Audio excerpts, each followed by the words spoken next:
AR, what did you think of his performance yesterday and just sort of the progress he's made, particularly over like the last week and a half or so? Yeah, making progress. We talked about this last time I was up here.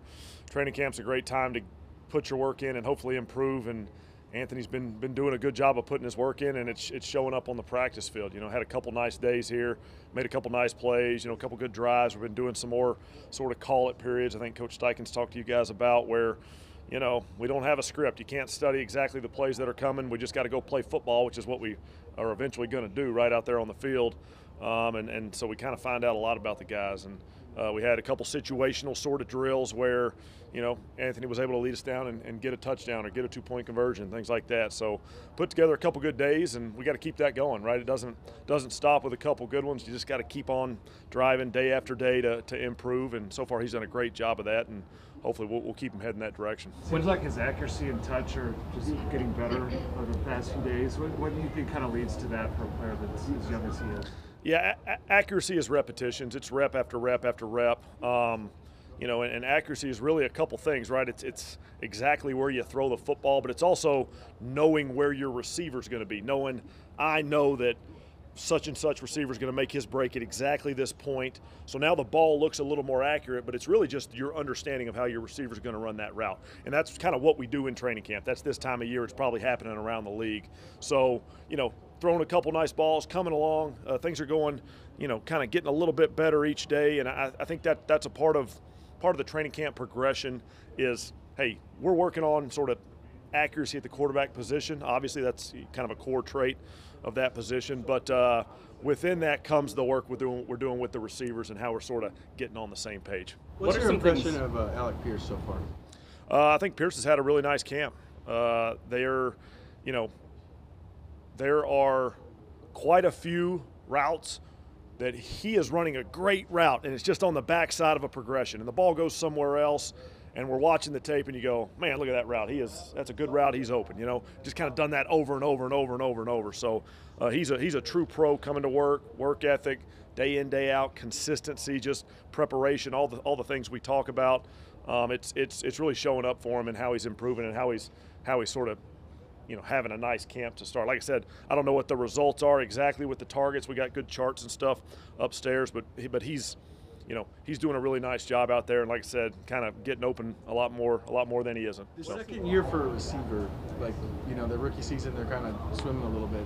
Do you feel like in your career you've seen the second year for a receiver, it's a little easier for them to start making route adjustments, that kind of thing? I think historically that probably holds up. I think there's some truth there. A lot of years ago did a study on rookie wide receivers and their sort of impact, their sort of production in year one versus year two versus year three. And it's probably that way with a lot of positions, honestly. But going from year one to year two is a great time to get that growth because you're more comfortable with the NFL schedule, the offseason schedule. You're settled in your city. A lot of those things that you have to deal with as a rookie where NFL's brand new, the practice schedule's brand new, you're in a new city, you're getting a paycheck, you're getting all the stuff that happens with rookies in this league. That second year tends to calm some of that stuff down, and you get to just sort of work on your craft a little more. With Anthony going against live bullets on Saturday, what are some things you're looking for out of him, when he has the ball in his hands in the pocket? Just making good decisions consistently, protecting the football, delivering the ball with accuracy, on time to the right guy, and that's easy for me to sit up here and say, right? A lot of coaching cliches, but we want to go play good football. We want to do it consistently, and we want to take care of that football so that we have the best chance to kind of have success as an offense. Coach, it's pretty common that position groups travel in packs, but this offensive line, they walk out on the field for practice in unison.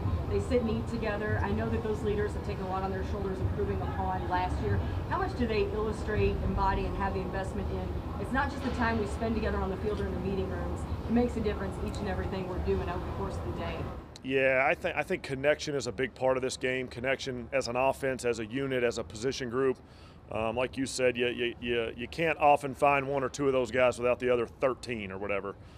They sit together, they eat together, they're walking, around campus here together. That plays a role in communication. That plays a role in, hopefully connecting a little bit better with that guy beside you or that guy, two guys down from you where now you make a certain call on a run play and gosh, you just sit there and you eat breakfast, lunch, and dinner with the guy, so he's got it, right? He knows the way you talk. Maybe you don't say it exactly right, but he knows what you're talking about. You're able to get that job done. I think connection's always been a really big part of this game, and those guys are doing a great job this camp. The other day, style of offense with more RPOs and things of that nature. How does it change what the offensive line is going to need to do this season? Probably asks for a little more versatility in blocking type. You know, there are different things we can do schematically, like you brought up, some of the RPO things where within the rules that are currently sort of set up in the NFL, you have to block things a certain way, and it does change maybe how far I can drive a defender downfield or how quickly I can get up on a second level defender. And those are things that you know, coming in, putting some of these schemes in and really repping these things that the guys have to work on and adjust to, because it might not be something they've done their whole life, right? College football, they do a lot of the RPO stuff, but you may not be called for being downfield. Sometimes you can be 3, 4, 5 yards downfield. In college football, they tend to throw those flags here. So there's adjustment going on with the techniques, with the scheme.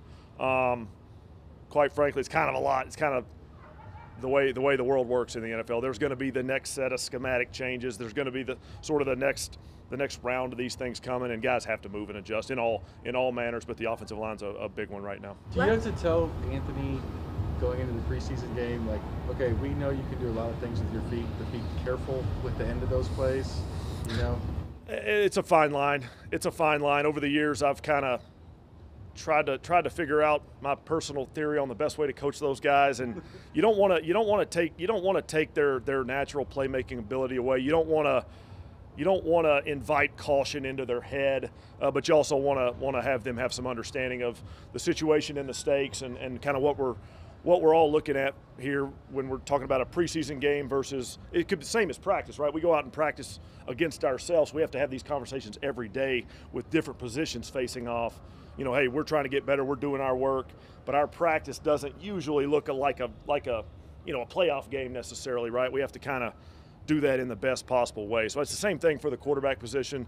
Hey, yeah, you want to go know, hey, it is a preseason game, but we don't want you to change who you are. Just maybe be a little smart at the end of runs, be a little smart at the end of plays, those things. If you didn't know that Anthony had only started 13 games at Florida, would you be able to tell by working with him and watching him in practice?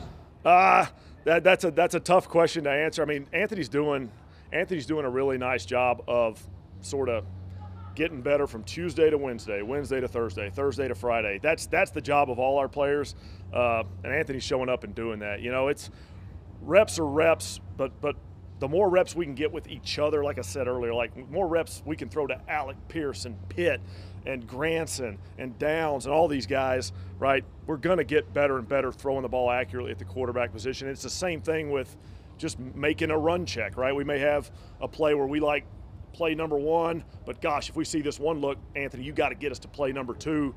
And that's probably as new for Anthony Richardson here as it is for any other quarterback coming out of college, because it just doesn't happen a lot in college. So, you know, a lot of things are new in this world, and we got to go get reps of them and see if we can get better at it. What's it like seeing Shaq Leonard just on the opposite side? You know, you talked about seeing Kenny, but also seeing a linebacker that obviously changes games. Yeah. Well, you better know where he is, right? If I'm a quarterback making a decision in the pass game, I need to know where he is. He gets his hands on a lot of footballs. If I'm running the ball or catching the ball, you know, we work ball security every day. I'm sure that's the most exciting 3 minutes of y'all's day for getting stories out of. But, hey, we work it because of guys like Shaq in this league, man. I mean, turnovers are the name of the game on defense a lot of times, and protecting the ball is the name of the game on offense, just for sort of long-term offensive success, right? It's not real fun or exciting, but it's important. And Shaq's created a lot of turnovers over the years. You know, sadly, I've seen a few of them on teams I've been a part of, so I'm excited to be on the same side as him, and you know, keep going against him in training camp here and try to keep him off that leaderboard. But it's tough, man. The other day, Quentin said one big thing: how they judge how the offensive line is doing out here is just the push they're getting on the first level, the holes they're opening up. What are you guys seeing from them, and in film? Yeah, so I think last time I was here, I was saying, gosh, I'm excited about these pads getting on, right? I'm excited when the pads come on to see what we do. Well, the pads are on, right? The pads are on. We're going sort of battling against our guys up front. And, you know, hey, we're winning some, we're losing some, but there are some times where our guys are really creating sort of excellent movement, excellent sort of distance forward at the point of attack to really help those runs, right? Sometimes it doesn't always, it's not always maybe obvious to the fan at home why a certain run play might work, but it could be that center and that guard just moving that D tackle 1 extra yard, right, or a 1.5 yards extra, opening that hole up, and now it's a true sort of two-way go off another block, and there's a lot of space. So the guys have done a really nice job.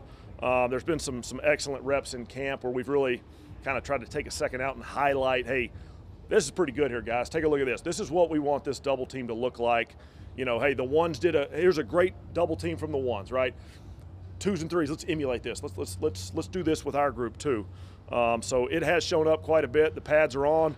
I mean, we're about to the point in camp where the Colts defenders kind of know what we're running, and we kind of know what they're running, and we're all just kind of banging our head against the wall, you know, with little adjustments and stuff to defeat each other. But the guys up front are battling and doing a really nice job. Gus just mentioned that what he wants to see from the defense is working on the fundamentals and not trying to make things too hard. So for you with the offense, what do you want to see on Saturday?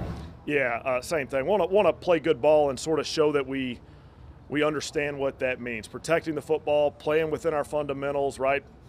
Blocking, throwing and catching, just really simple, boring sort of things that don't make for good quotes, but are good football, right? It's preseason game 1. We're going out to get better, but we're also going out to sort of show what we've learned, show what we've put together these first couple weeks at camp.